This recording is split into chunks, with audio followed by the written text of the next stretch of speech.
Well, friends, I very much wish I was there with you in Traverse City having some excellent cherries and looking out over the beautiful lake. I'm so grateful for the work that you all are doing. And I just wanted to add my voice to explain one more time why this is a ruinous project and a stupid one. I think you all know all the reasons that it's ruinous. Uh, you know, this thing is an environmental disaster in the making, in the most beautiful freshwater in the world. Um, comes with a huge climate cost. All that oil is, $1 billion a year worth of climate damage over 4 decades. It would release millions upon millions of metric tons of CO2 every year. The latest numbers I saw was that it was the equivalent of adding 7 new coal-fired power plants. Um, all of that is very, very true. And the thing that makes it so stupid right now is that we all of a sudden live in a world with profound alternatives. You know, over the last 5 years, we've crossed some invisible line where the cost of producing energy from the sun and the wind has dropped below the cost of producing it by burning coal or gas or oil.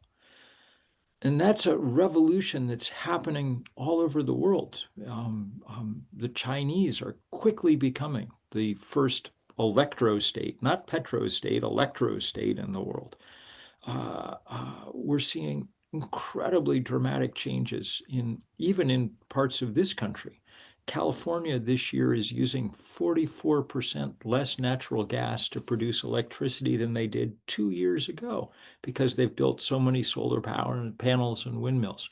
Texas, not far behind. Really, around the world, something like 95% of new generating capacity is coming from renewable energy.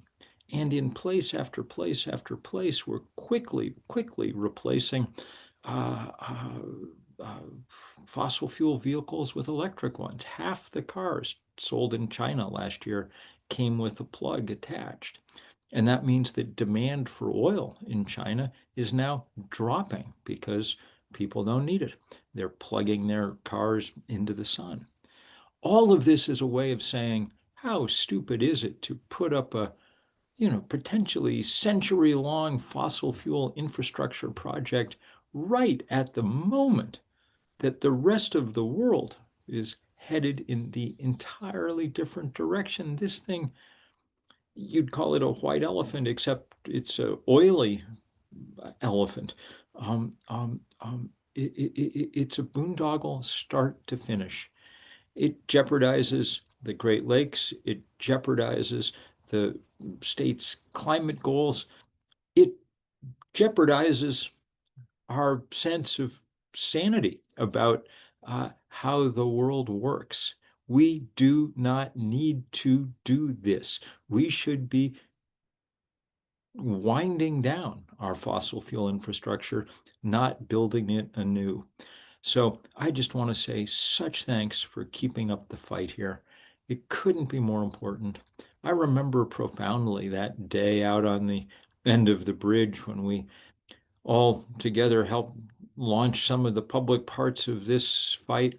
And I thank you so much for keeping it going year after year after year against long odds. And there are long odds in this country now. We're at a tough moment politically, especially in DC. And that means that the rest of us, everywhere we can, need to do all we can. You guys are, and I could not be more grateful. Thank you.